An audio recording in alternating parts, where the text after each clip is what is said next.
Hello, I am Jyotika. Welcome to Excelling Psychology. In today's class, we are going to learn how to answer Section C for Paper 1 for the new IB Psychology curriculum, which is going to begin its first assessment in 2027. In a previous video, I have already covered how to answer 4 and 6 markers, which are asked in sections A and B. So, if you haven't already, I strongly recommend you watch that video before coming to this one so that you can understand how paper 1 is structured better. In today's lesson, I will take you through a model answer. The intent is not to make you memorize this model answer, but rather, with the help of this model answer, explain to you how you should structure your 15 marker, what content you should put down, how you should address the command term, how you should organize your answer, and how you should remain fully focused on the question and make sure that you meet top mark band requirements. How you can score 15 out of 15. The strategies for that I'm going to explain to you in this video. But before I begin this lesson, I want you to know that I am an IB psychology private tutor, tutoring students internationally since more than 10 years now. So if you want to schedule your classes with me, my email ID and WhatsApp number are available in the description box and pinned comment below. Okay, let's begin with the lesson. The question that you can see on the screen right now, I have taken it from the specimen paper that has been officially released by IB. Okay, and there are two options in section C. You have to pick up one of them and answer your 15 marker. I know there are a lot of things to address content, context, concepts in the curriculum. For that, also, in fact, I had made a video, the new IB psychology syllabus. You can watch that. Unfortunately, I won't be able to cover everything in this particular video. This will become too long, and time does not permit me to cover everything from the syllabus in relation to this. So, as I've told you already, my main focus is going to be on this particular 15 marker answer structure. Okay, so let's look at the question then directly. In the context of human development, evaluate one or more strategies used by developmental psychologists to measure theory of mind. Firstly, let's break down the question. Let's understand how to read the question. The context has been given to you. You have many contexts that you're learning in IB. Specifically, this one's coming from human development. So, if you've learned this one better, you're ready to answer this one. Like, this helps you to pick up a choice. Should you answer this one or the next option that is there? Also, it primes you when you see what the context is. It should come to your mind everything that you've been learning under human development. Next, evaluate. This is extremely important. This is the command term. You can have discuss questions, you can have evaluate questions, you can have contrast questions, the comparison type. Out of all of those, here they have asked you to evaluate. The moment you see evaluate, you know that your answer cannot be descriptive. That is the key thing you need to take away. Means you cannot just keep on writing down mindlessly whatever you have learned under how theory of mind is measured. Like, you cannot just keep on describing. Rather, what evaluate is telling you is that you have to give strengths and weaknesses, and you have to show critical thinking. Your entire essay has to be dedicated to strengths and weaknesses and critical thinking. Yes, you might have to give some description, because if you're going to give strengths and weaknesses out of the blue without giving any context with reference to what you are giving these strengths and weaknesses, it is absurd and it'll make your answer difficult to understand. So you have to give only that much description as helps you to explain the strengths and weaknesses in the topic, as helps you to show your critical thinking for the topic. Beyond that, not one line extra. You don't give any description that is not required to point out the strengths and weaknesses of strategies used in theory of mind. That is the key thing that the evaluate command term is telling you. Another thing you need to understand very importantly when you see evaluate. I will come back to this later in this lesson. If you look at the marking criteria for evaluate, you must definitely be balanced in how you treat the question. Meaning that you're not to give only strengths or only weaknesses of the topic asked here. Give both sides, strengths and weaknesses. When you show your critical thinking, which is what evaluation is about, your critical thinking is fully developed only if you know both sides of any strategy in this case. If you know only strengths or only weaknesses, your thinking is one sided. It is not truly critical. Try to give an equal number of strengths and weaknesses, though there is no hard and fast rule of how many strengths and weaknesses you have to give. Just make sure that your answer is not lopsided in any way. Next, after this command term, if you look at the next thing mentioned in the question, one or more strategies, that is definitely up to you. When they say one or more strategies, they mean that. Either you take one strategy, as we will see in the essay ahead, for example, when you look at strategies to measure theory of mind, you have false belief tasks. And I'm sure that's going to be the most popular, the Sally Annie type of task. Most of you are going to take it because no matter which textbook you refer to, false belief tasks are definitely there under this topic. But then there are other strategies also, for example, eye tracking. Now, whether you want to take only one, like you want to take only false belief, or you want to take false belief as well as eye tracking, maybe even if you've learned about some neuroimaging techniques in details, you can take those also, entirely up to you. If you ask me, just as a recommendation, I'm saying this not as a rule, because like I told you, there is no rule. Recommendation wise, I would suggest take at least two strategies. This is something we are seeing from the old curriculum. When they ask for these one or more type of questions, because it's an essay question, it is preferable to take two and not more than that, because you need to maintain a balance between depth and breadth. What happens is, if you take only one strategy, you should know enough so as to justify 15 marks, then take one. Like if you can take only false belief and write enough without being repetitive or without unnecessarily stretching points to justify 15 marks, which amounts to anywhere between 600 to 900 words, go ahead, do that. Like I said, but without being repetitive, without just being descriptive at the cost of strengths and weaknesses, do it. But if you want to, if you're not able to do that, like you're not able to elaborate to that extent, then two strategies will help you to justify 15 marks. That's why I recommend you take two. Anything more than two, like if you decide, okay, let me take three or let me take four, the problem with that is it becomes depth being sacrificed for breadth. Like if you're going to take three strategies, because it's evaluate, you're going to try to give strengths and weaknesses of all.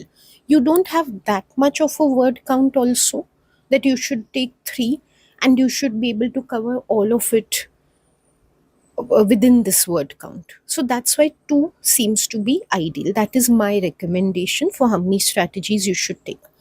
Also, if you're thinking why I am talking about these strategies only, like false belief and eye tracking. Number one, as I told you, false belief is very classical in this area. So anyone's bound to take false belief for theory of mind. Eye tracking, I'm just taking because it is given in the official Oxford textbook for the latest syllabus. My very, very strong recommendation that you follow the Oxford textbook. Popov sir's textbook has been excellent.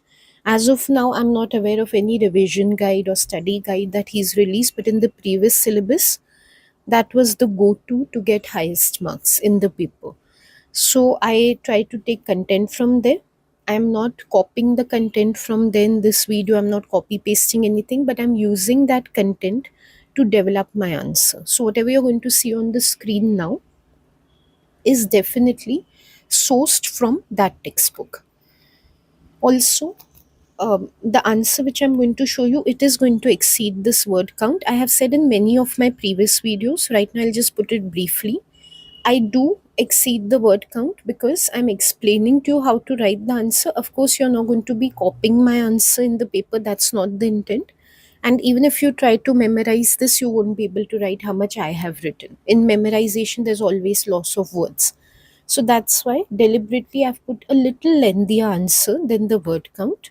That's okay because I'm doing it from a teaching point of view. When you're writing, you make sure you're within 600 to 900 words. Also, last thing about this, don't get lost in the superficiality of word count. Many students are only busy thinking about word count all the time. They completely lose sight of actually what is needed in the 15 marker.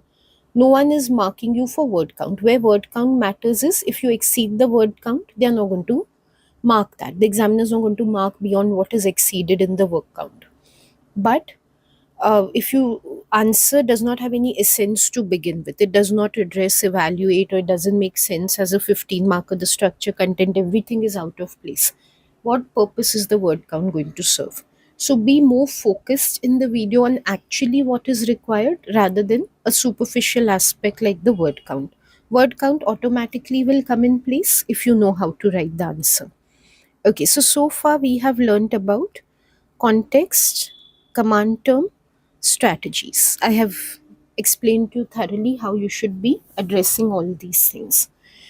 Then, next, what we get to see in the question, what is the key thing asked about here? Out of everything that we have learned in development, attachment, cognitive development like Piaget, they have asked theory of mind. So now we know exactly which topic we have to be focused on. This is a very foundational thing, but I will still mention it in case you don't remember theory of mind well and you're thinking that let me just write anything that I've learned from development, like let me put in Piaget's theory or let me put in a little bit of Bowlby or Lorenz and maybe I'll get some marks. You definitely won't. If the question is about theory of mind, anything that you're going to write that is irrelevant will be marked as not credit worthy. So please do not waste your time in trying to write something that you feel comes from the broader context but is not related to the topic. It's a waste of time. Please leave the question that you know nothing about and pick up the other alternative. Start answering that one. Okay, so this is about how you should interpret the question. The marks are 15. That's the last aspect I can talk about. But you are not marked point wise. It's not like you give 15 sentences, one sentence per mark or something like that. No, there is a scoring criterion. You have to meet all the requirements which are given in the rubric, in the mark scheme. Again, with the specimen paper, the specimen mark scheme is available. Look at that. How your answer can qualify in top mark band 13 to 15. You will see there are criteria like showing knowledge, detailed, accurate terminology in the knowledge that has to be there, for example, or well developed critical analysis has to be there. Those things you have to make sure you are covering. That is what 15 marks means. 15 marks does not mean 15 sentences or 30 sentences. It's not indicative of word count or sentence count. It is indicative of the rubric that is going to be used to mark you. Okay, with all of this in mind, let's start looking at the answer. First, let's look at the broad structure of the answer. Then we will look at some finer details. I'm not going to be able to read line by line. In case you need to read it, I will consider putting this on my website also. If I do, I will link it in the description box below. But as of now, you can just take a screenshot of the answer. In case you need to reference it, you can pause the video in between, read thoroughly, and resume the video to understand my guidance. The broad structure of this answer is, because it is evaluate, first, of course, there's going to be an introduction, and this is like regardless of evaluate, discuss, whatever is the command term, there is an introduction. I will come to what is there in the introduction, but first, I'm just telling you the sections. Then there is Like I told you, a balanced evaluation. So first we begin with strengths. Also just see how quickly it moves from introduction to strengths. Otherwise, I know many of the teachers are going to insist, introduction, then a lot of description, then come to the strengths. No, it's a evaluate question. There is no room for general description beyond what is necessary to evaluate. So after introduction, quickly after very brief description that I'll show you when we focus more on what is written in the exact paragraph, we move on to strengths. Then we come on to the weaknesses.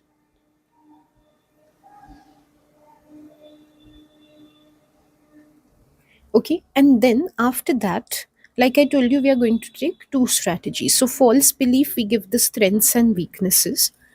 Then we come to the next strategy. So you can think of this as strategy 1, strengths and weaknesses. Then we come to strategy 2, again strengths and weaknesses.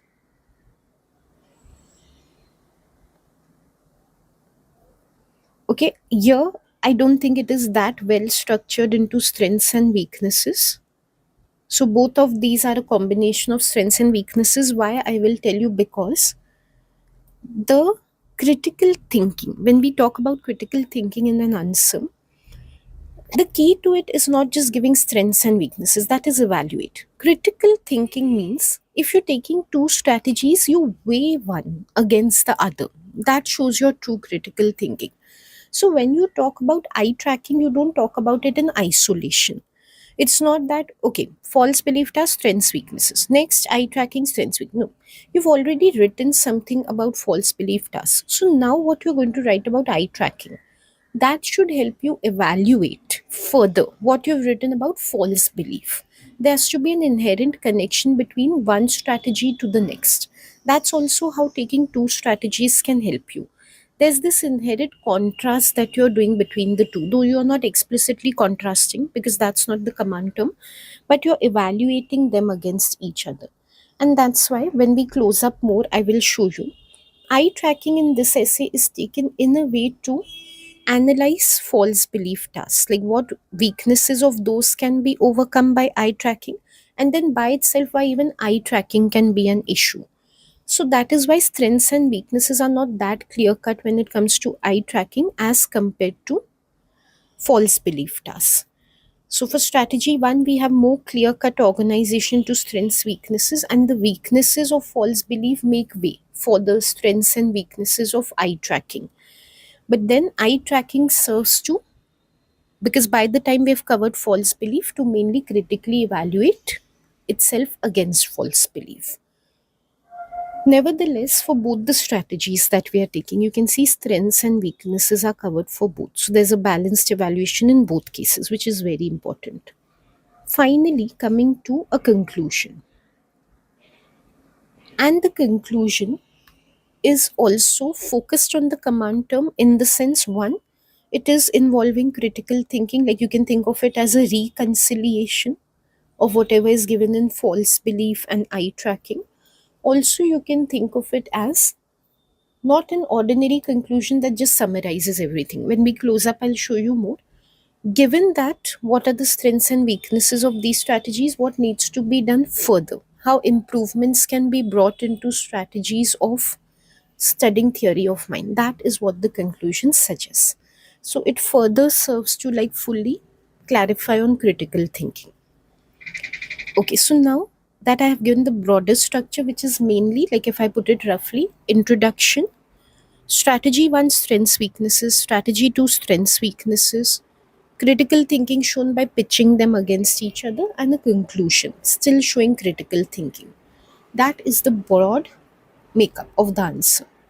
So there is a structure to it which is very clear, and structure always helps you to be on track, to not deviate from what the answer is. But don't get too absorbed into the structure, it's always flexible.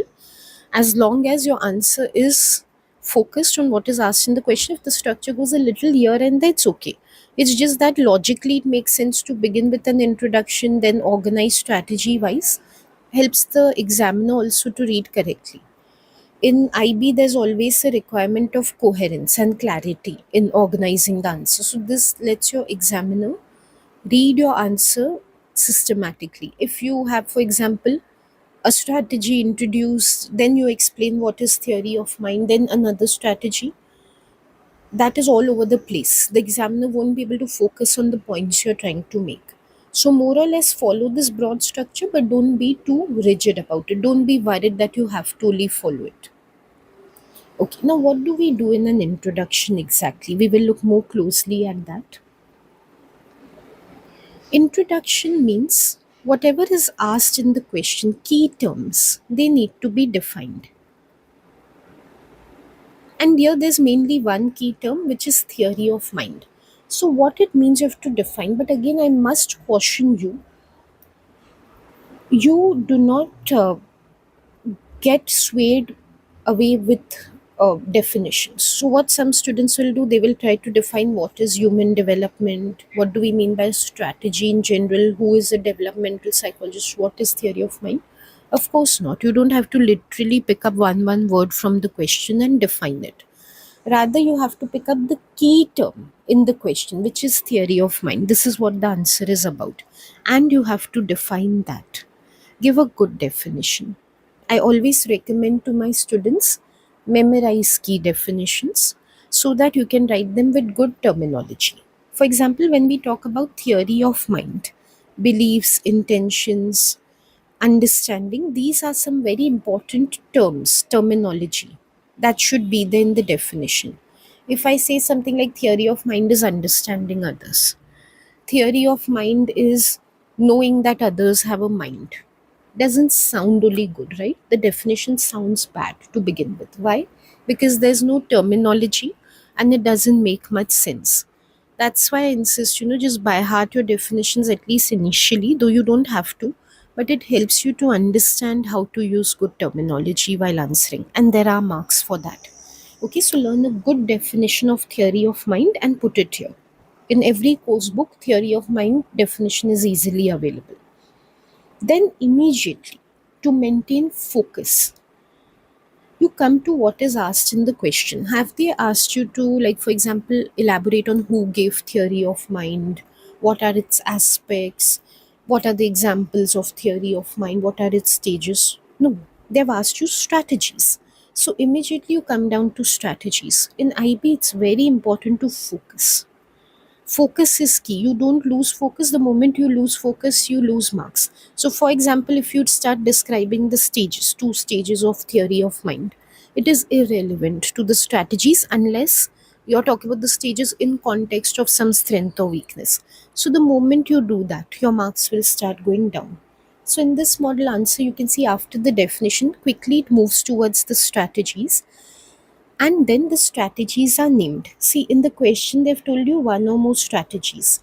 So many strategies are there to look at theory of mind, right from self reports to tests like the false belief task to eye tracking to neuroimaging, meaning physiological and brain measurements.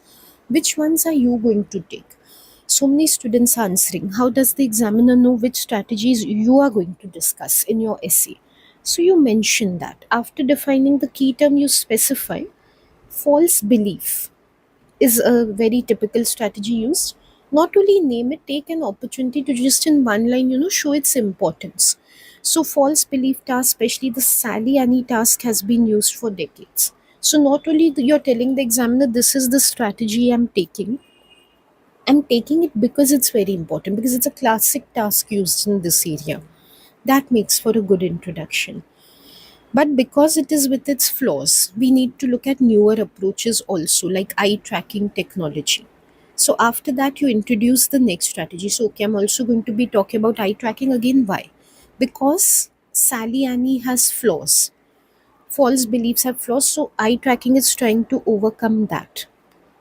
And that is more detailed than, simple pass or fail false task. It is much more superior to that. And that is why it is being used. So, again, here you have shown the importance of eye tracking.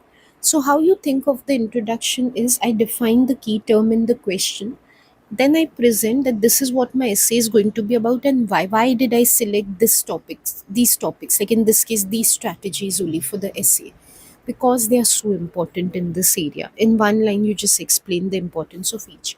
That is all there is to an introduction, nothing more, nothing less.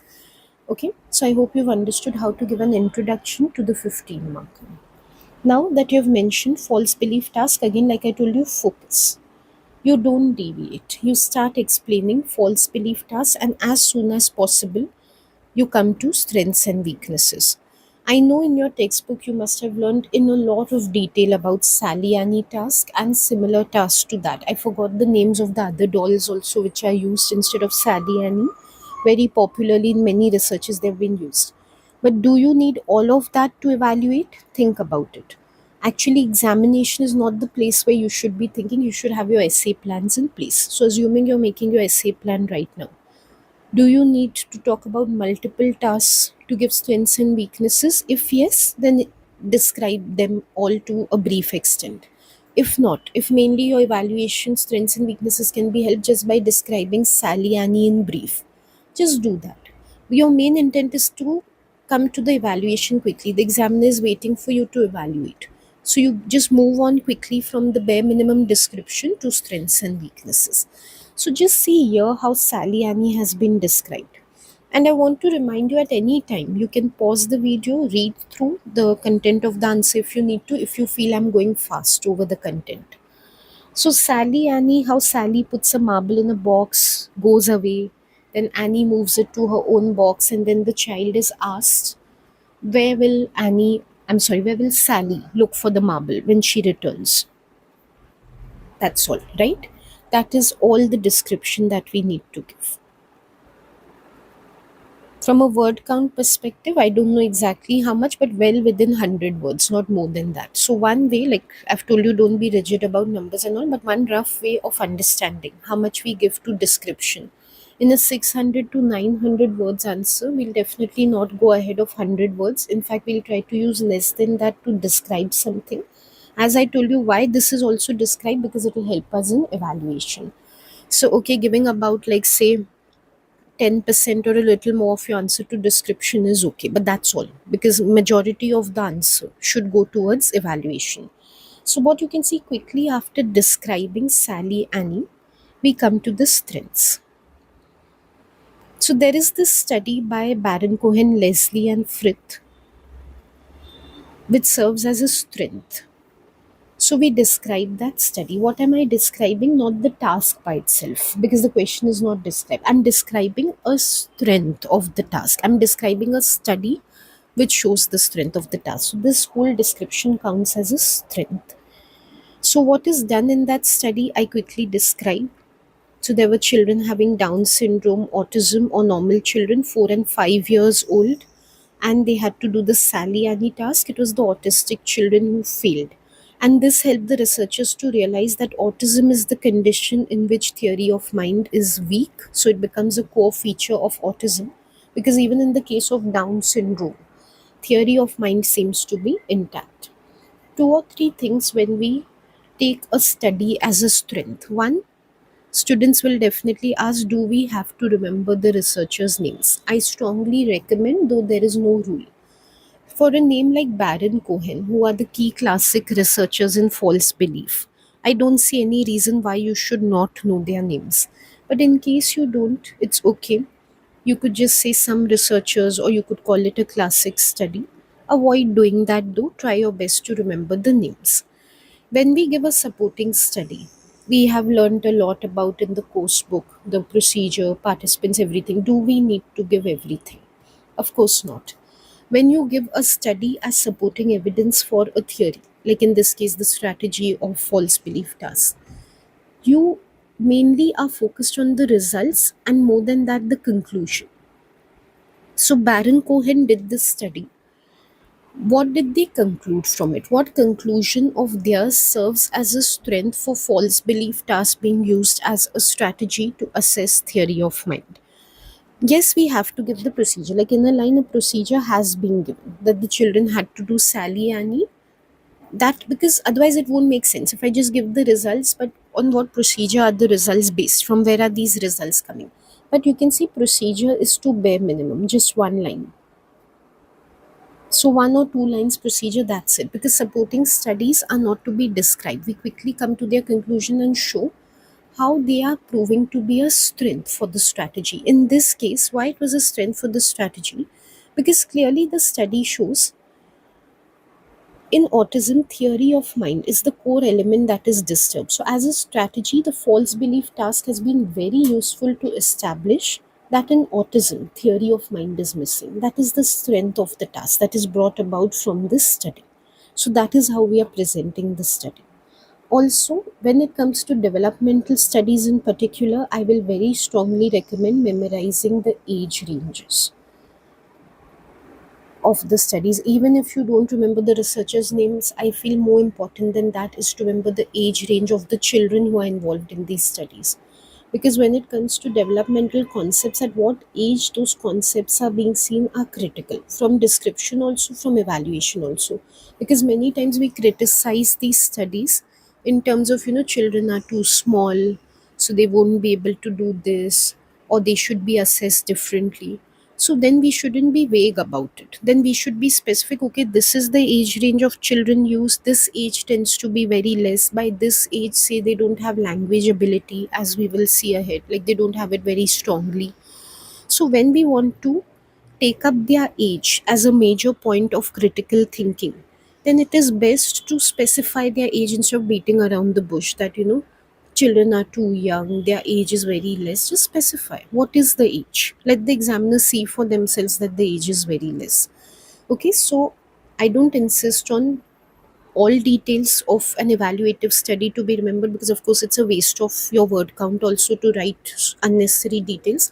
But key details like age in the case of development, or with which disorder autistic children were being compared, like in Down syndrome intelligence can be affected, so it's important to specify that some of the children had Down syndrome.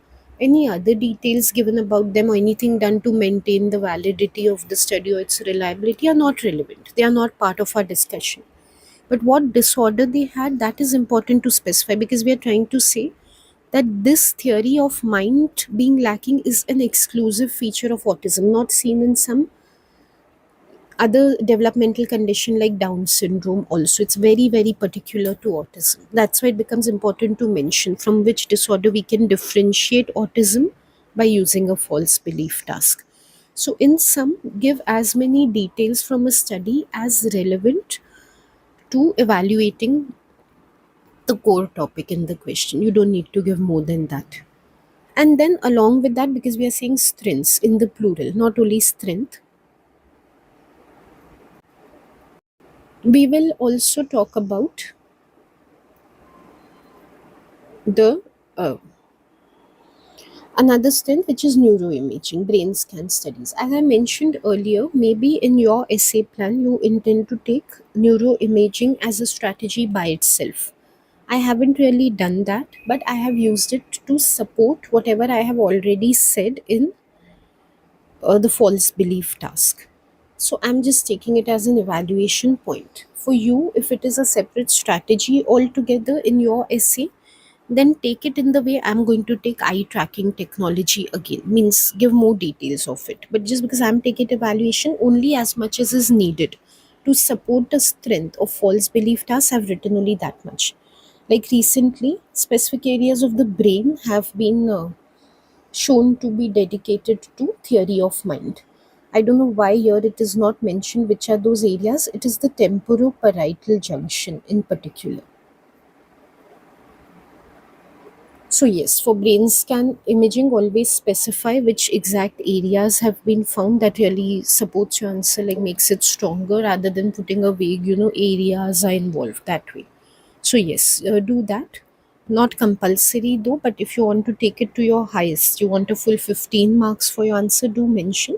And again, just see like how a strength is given. When false belief was given as a strength, like Sally Annie, it was fully contextualized.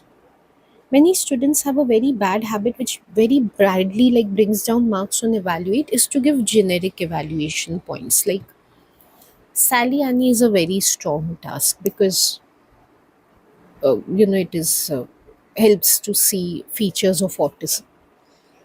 That's it. That's the only thing they mention in strength. How, which study has been done, what was done in that study, how was it seen that it is something exclusive to autism, like by comparing against nothing is there, no detail. That type of a strength will give you 0 marks. It has to be contextualized, meaning this was the particular study done in that. We found that, okay, only children with autism tend to have problems with theory of mind. Context is there. What are we talking about specifically? That is mentioned. Otherwise, it counts as generic. I keep on saying, oh, it's valid, it's a good explanation, it can explain autism. Doesn't make sense. What am I talking about? How do I know this? Psychology is a science. There has to be evidence for everything. On what evidence am I saying this? Nothing. So, contextualizing every step. Then, when we talk about brain scans, when individuals are doing theory of mind tasks, means when they are doing false belief tasks, that time areas like temporoparietal junction have been found to be active in their brain. So that shows that indeed false belief task shows something about working of the brain. Context. False belief task is supported by brain scan research. Generic. Doesn't make sense.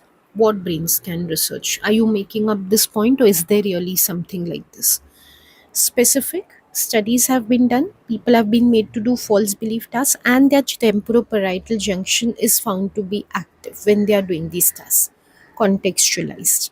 Specific example, relevant detail is given here. So that is how you score. Strengths and weaknesses both always have to be in context. So, as I told you, introduction. Now we've looked closely at the strengths also of strategy one. In the same way, we can give weaknesses. So, okay, having considered how false belief tasks are useful, let's also understand how they can be limited. So, one major problem is that they depend on language. And here you will be able to see why I was insisting on you give the age of the children when you talk about the false belief tasks. Like you specify they are done with 4 to 5 years old. Because then when we start discussing that language issues might be there, the examiner will be able to understand, okay, the children are only 4 to 5 years, so yes, that time they might not understand the questions properly or they might not be able to express the answers correctly. So it depends on language. Again, we don't give a generic weakness, like because it depends on language, it cannot be trusted. Context, what do we mean by this? Children have to understand the story of Sally and Annie. They have to understand the instruction, like what are they supposed to say after listening to the story, what do they have to reason about, and then they have to give a verbal answer. In language, they have to answer where do they feel Sally will look out for the marble, in her own box or in Annie's box. Now, a child who is this young and has not developed simple language understanding or speaking for whatever age, like reason, like sometimes children are just a little slower. On an average, children should have certain abilities by a certain age, but that doesn't mean that all children of that age will have that ability. Everyone has their own developmental progress. So, some children who are not developing that fast in language, they might find it difficult to understand or speak, or some children who are having language related issues, they might have difficulty understanding and expressing themselves on this task. So we can just give a simple example of language delay. Language delay is there, then yes, the child might have issue. So the child might know, like where Sally thinks the marble is. Sally still thinks that the marble is in her own box. She doesn't know that Annie has shifted it. The child understands this. In their mind, they know this. But just because they lack language, they're not able to convey this to the examiner. They're not able to give the right answer. They're not able to explain what they are thinking. So basically, underestimation of the child's ability is possible in false belief task. Focus. I keep repeating focus. We are evaluating false belief task as a strategy. So again, we don't have to deviate into what are children's language concerns, why some children don't develop language by this age, I explain to you because as a teacher, like I told you, I will always over explain a little just to help you understand the point. But you don't have to get into why the child has language delay, why some children are able to answer, why others are not able to answer in one word. Okay, children who have language delay won't be able to answer. That's it. Because our focus is on, we are evaluating is false belief a good strategy or not. We are not trying to describe or evaluate why children have language issues. If you go into that track, you lose focus of what you're writing in the essay. So you remain focused on, I'm taking language delay to show the problem with this strategy. This strategy might not give us a good picture of the child's theory of mind, his ability of theory of mind, just because the child might have a language delay. So, from that point of view, you have to present the limitation. Yet another limitation is children around 4 to 5 years are who are catered to by this task, but it might not work for every culture for children of these ages because the test taking can be unfamiliar. Like children who are from Western cultures, urbanized cultures, for them, doing these type of developmental tasks is routine. They are doing it right from their preschool. But for other children, like say in tribal, rural cultures where they don't have exposure to test taking because they don't go to formal school, how are they supposed to do this type of task? So when we say the false belief task is universal and it can be used for anyone, like Sally Annie, it's been designed from that purpose. Is it truly universal? Is it a strategy that can be used anywhere? That also is a limitation. And finally, the Sally Annie has a very artificial task. It does not show how, in real life emotional situations, a child would think about theory of mind. Sally Annie are two inanimate dolls, and it's a very simple thing that they are going about, like just one is taking away the other's marble. That's all. In real life, when it comes to theory of mind, we might have to think about why a friend is crying, for example, why a friend is upset about the teacher scolding her. Emotions are involved in real theory of mind situations.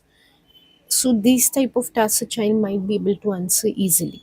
But when it comes to emotional tasks where complications are there because of why is someone feeling that way, and the child themselves get overwhelmed by looking at someone who's emotional, they might not be able to show that level of ability of theory of mind that they are showing in a false belief task. So that is one more weakness. For every strength and weakness, like I told you, just focus on how context is given. Nothing is without context, nothing is generic. Even the last point, this one, which seems very limited because it is in two sentences, you can see even if a point is in two sentences, it can be contextualized. It does not have to be generic. Never equate the amount of detail in a point made with the number of words or sentences. So here there is context. Let's see, in real life tasks are emotional. This one is not. That's why the false belief task is not a good representation of like what would be ecologically valid. So even in one, two lines, you can convey a context. It does not, many students will have to write long answers, have to write long paragraphs for context. No, as simple as this. But you don't make it generic. Wanting to write briefer is not an excuse for giving generic points. I want you to see that. Definitely, so far, what we have done with one strategy by itself is very good evaluation because strengths, weaknesses, balances, then full context is there. But now coming to critical thinking. Critical thinking is seen more deeply. Like what we've done so far is also critical thinking, no doubt. But when you can pitch one strategy against the other, when you can show that how some strategy has come up to overcome the weaknesses of the other, that shows your true critical thinking. It's called synthesis, basically. Analysis and synthesis. I'm sure you must be learning in TOK, right? So when you have two views, like in this case, you have two strategies, how they pit against each other, and then finally how both can serve to address the larger topic of we need to analyze, assess theory of mind. That is what we are going to do by taking on one more strategy. And just see the connection in the whole essay. Like nothing comes out of the blue, nothing comes like a stray point. It doesn't look like, okay, student wanted to just finish one strategy and then come to the second one. Like just the student is marking off a checklist of I had to cover all these strategies. The student is looking at the question very holistically, that two strategies are there, where do they stand against each other? That's why the point begins with the connection, that given these limitations of theory of mind, a false belief to measure theory of mind, we come to eye tracking technology. It has been devised to overcome the language issues which we were just seeing with false belief tasks. Every essay should be in flow. Every point should emerge from the previous. That is what is being done here. So then, eye tracking technology, again, very brief description, because the child might have language issues. So we just look at where the child is looking, even when they are not able to say aloud something of, say, a Sally, any type of task where they think Sally will look out for the marble, where are their eyes looking? Like you must have seen Bergeron studies, how she used the staring, gazing, this thing, what we call it, paradigm, the gazing paradigm to overcome issues with Piaget's task. So it's very similar to that. Eye tracking is used for that purposes. So again, bare minimum description of eye tracking, just to convey to the examiner like how exactly it is devised to overcome language issues in theory of mind, false beliefs, and as much as is needed now to be able to show its strengths and weaknesses. So again, a study. Here, the study's name is not given, right? As I told you previously, it's not important to give the names of all researchers. Baron Cohen was classic. Baron Cohen has done maximum research in theory of mind. So I do expect you to write Baron Cohen's name. After all, if you're a psychology student, you should know at least classic researchers' names. But then a study like this one, not a very classic study, not by classic researchers. If you can remember Ruffman, you write. If you don't, you just leave it at telling study. That's okay. What they did, again, very briefly, procedure Sally Annie Tusk, they uh, asked some autistic children to do it, but at the same time they made them wear some eyeglasses which could track, which have those small cameras and can track where they are looking at as they are solving the Sally Annie task. Bare minimum procedure, quickly shifting to results and conclusion, because that is the main thing we need to look at to be able to give a strength of the strategy. Some children gave the correct verbal answer, but they did not look at the basket. Their eyes went to the box where the marble was really. Means basically what they are trying to say in this study is that in autistics also, if we look at the Baron Cohen study, the original 85 means the Baron Cohen which we discussed earlier, about 20% of autistic children were able to give the correct answer. Now we wonder how come even 20%? If a child has autism, they should not be able to give the correct answer at all, because verbally they might have learned it, because the autistic children, they must be going for therapy, their class teachers must be doing such tasks with them for diagnosis from time to time. They have an idea of what answer they should give. They know that they should explain that Sally will come back and she will look at the box in which she originally placed the marble, because she's under the false belief that the marble is still there. But do they truly understand that? Their eyes were showing no, because they were looking at Annie's box. When they were saying that Sally will look at her own box, the correct answer, they were still looking at Annie's box while answering. So that's why these 20% who gave the answer,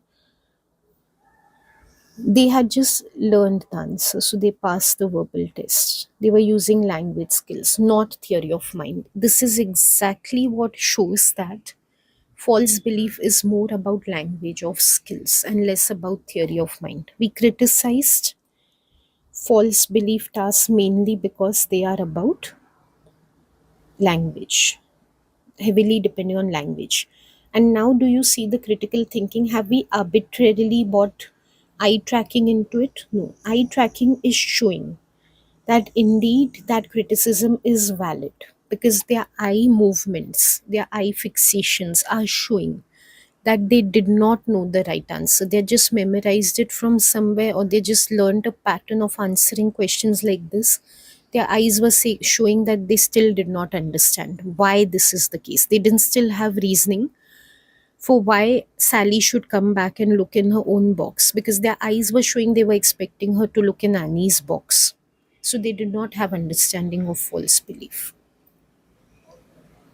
In fact, eye tracking has been useful even to study animals. Now, this is one example which is directly given in the latest Oxford textbook, Croupenier's example. It's up to you, you want to take such studies or not, but I feel it's very valuable. Like, we're learning something in the course officially, so why not? We will use it to develop our answer.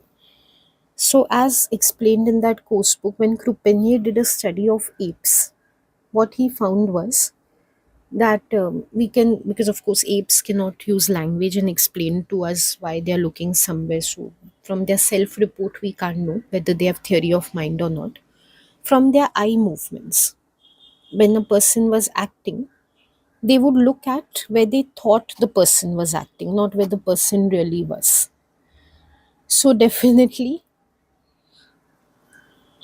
they were acting on a false belief. Like, even in apes, they do not have a theory of mind. Where are they looking?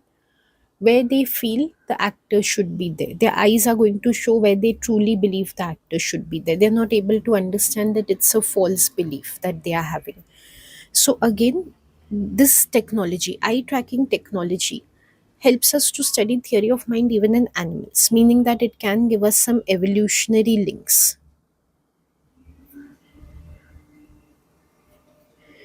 Right? Many times we need to know, like you're learning in your evolutionary perspective, many times we need to know why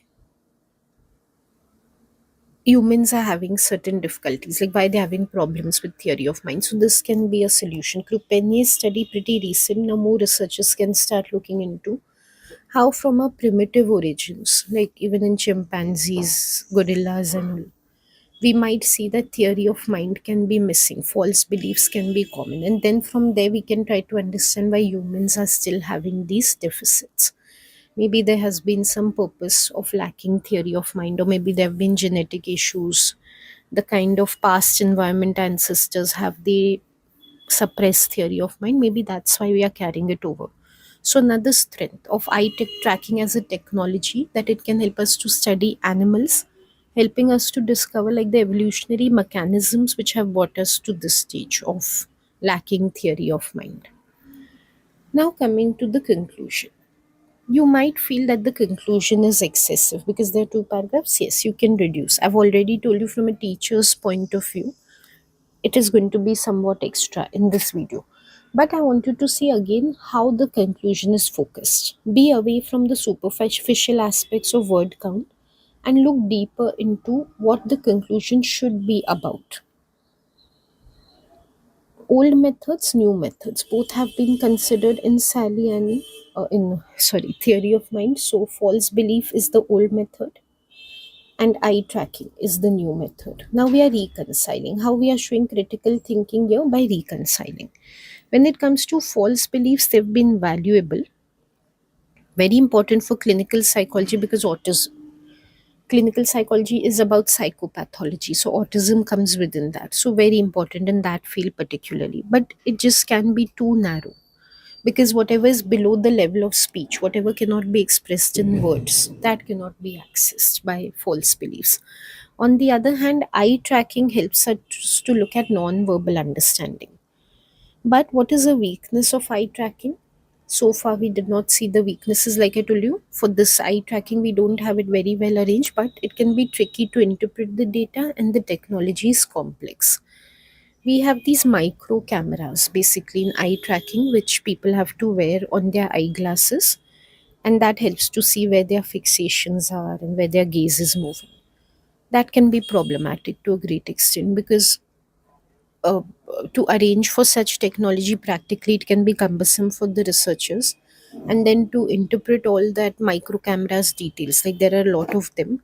So to discover exactly, for example, in how many milliseconds there's been fixation at a particular point, and then from only those many milliseconds, what can we interpret? Is the person really thinking about that point which they are fixated, or does it indicate a simple visual attraction that they had at that point, and they might not really be thinking about it? Like, how much duration is needed for us to assume they are thinking about that point? Such considerations are still very complex, like they still need answers in eye tracking. Also, of course, data can be tricky to interpret for these reasons. So eye technology as of now to like integrate it and use it on a large scale is still a faraway dream. Okay, so what is this paragraph about? The first part of the conclusion, you might find it a little repetitive, like we are reiterating what we've done before, but it's a reconciliation. It is not a mere like repetition of what is said before. We've directly pitted the two technologies against each other and shown in a summary how one is overcoming the problems of the other but still having problems of its own. So the major issues we have highlighted here. Finally, the conclusion is how do we need to go ahead and research? I will try to put up more videos of 15 markers, but any conclusion in like be it evaluate, discuss any type of question, or you're taking any one of the concepts like say bias, measurement, perspective, and the whole essay is based on that. Doesn't matter what it is, conclusion should always have two things. I don't call it summary, I call it reconciliation. Giving a brief restatement of the points and making them directly clear. And how to go ahead, what are future directions for research. Conclusion should always have this, otherwise they become very low ranking conclusions. If they're mere summaries or mere reiterations, they tend to be low. Conclusions which have reconciliation and future directions, they tend to be your high ranking, like top mark band type of conclusions. So after having given a reconciliation, next you can explain. The best approach is not to choose one strategy over the other. Like finally the question begs that okay, should we shift over completely to eye tracking because false belief has proven to be a poor strategy? Of course not. It's not about choosing one over the other, it's to use them together. Because we saw even eye track is not very accessible right now, so it won't be reasonable right now immediately to replace everything, all tasks with eye tracking. It's still cumbersome and we are not very sure about, given the complexity of the data, whether the conclusions are fully accurate. So as of now also we need to rely on false belief tasks like Saliani. But along with that, if we want a much fuller and accurate picture, like say there are some cases where we do suspect that the child is giving answers but is looking unsure, then we can further verify that data by using eye tracking. So eye tracking as of now can be supplemental for those cases where false belief is not giving us confidence as a strategy. Okay, because passing the verbal test does not always guarantee true comprehension. So given that, theory of mind is still very important. We know, again, we don't need to go into the description of that, but theory of mind right from infancy to adulthood, how people be able to succeed in social relationships, like very important from that point of view. It's just very complicated and important. So that is why it is important that multiple strategies be used. We cannot finalize on any one narrow strategy that will help us answer all questions about theory of mind. So with that, we can end the essay.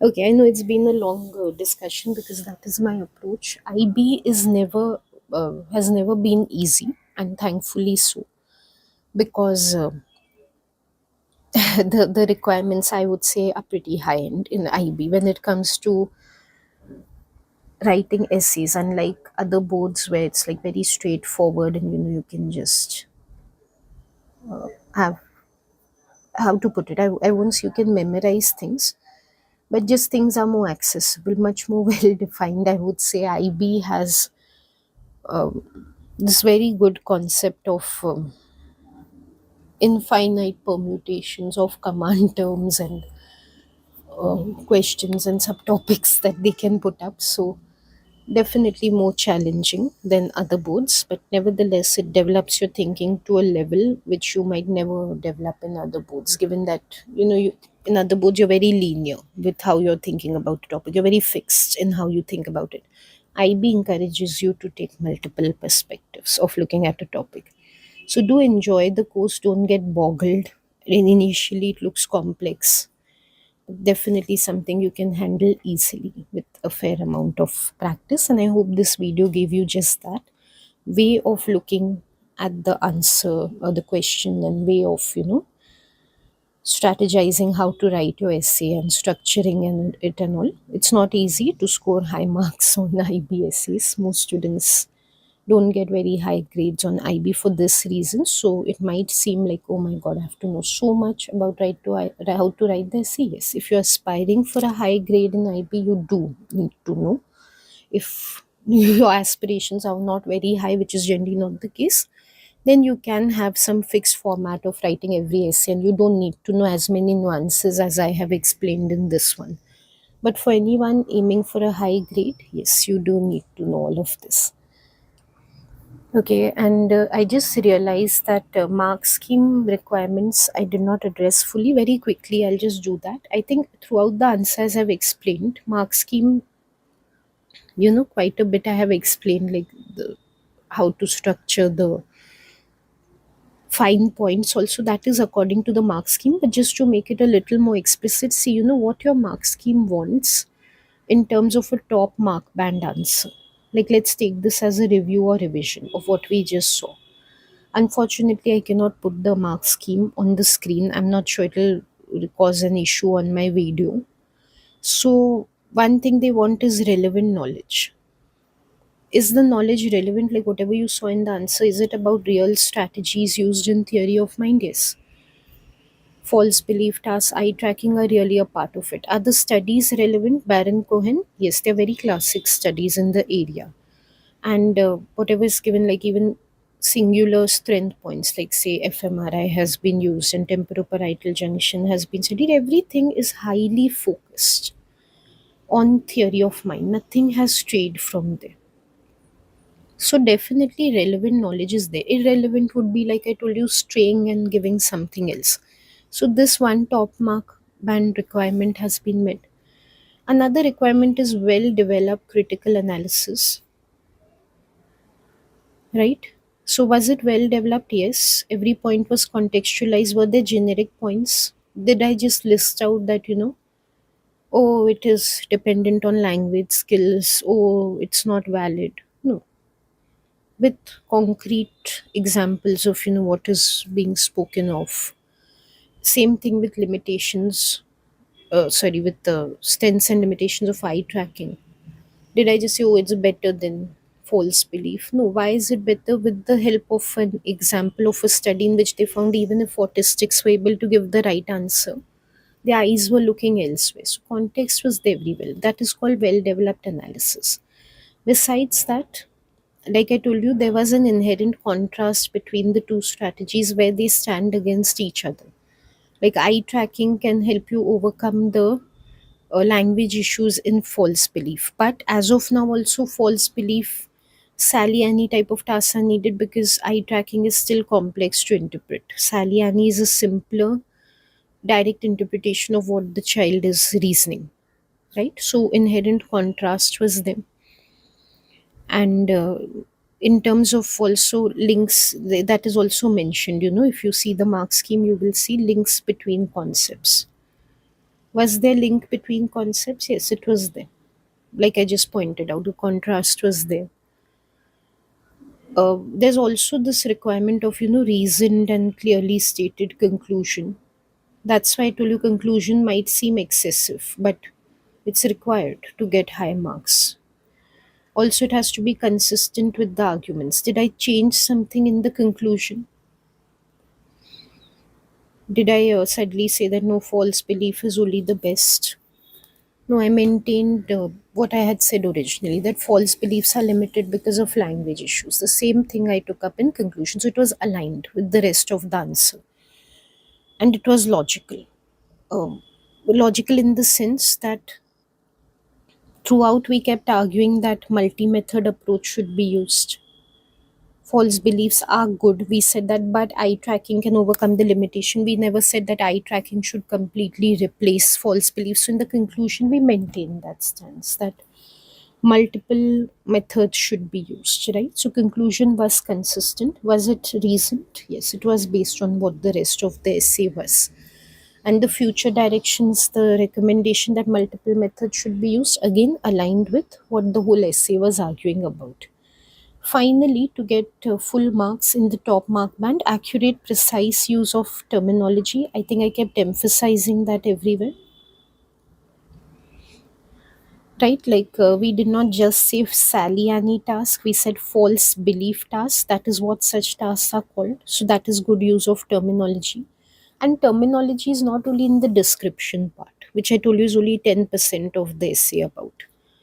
The evaluation, which is the key part, strengths, weaknesses, terminology has to be good there also. So mentioning things like artificiality of task, ecological validity, instead of just saying the tasks do not match what happens in real life. Or when we spoke about Baron Cohen, I told you write down syndrome was what the children are having, or give the age. This all counts under terminology. Psychological terminology. You're not talking like a lay person is talking, right? You're not. You look like a psychology student when you answer, when you use terms like these. You're not answering like someone's having a casual conversation. So that is then the answer. And but one thing to keep in mind, doesn't force jargon. Just for the sake of using jargon, it's not there. Just for the sake of using fancy terms, did you see those anywhere? No. Relevance. What is required to explain the point, like a term like artificiality, it's required to explain, not just for the sake of it.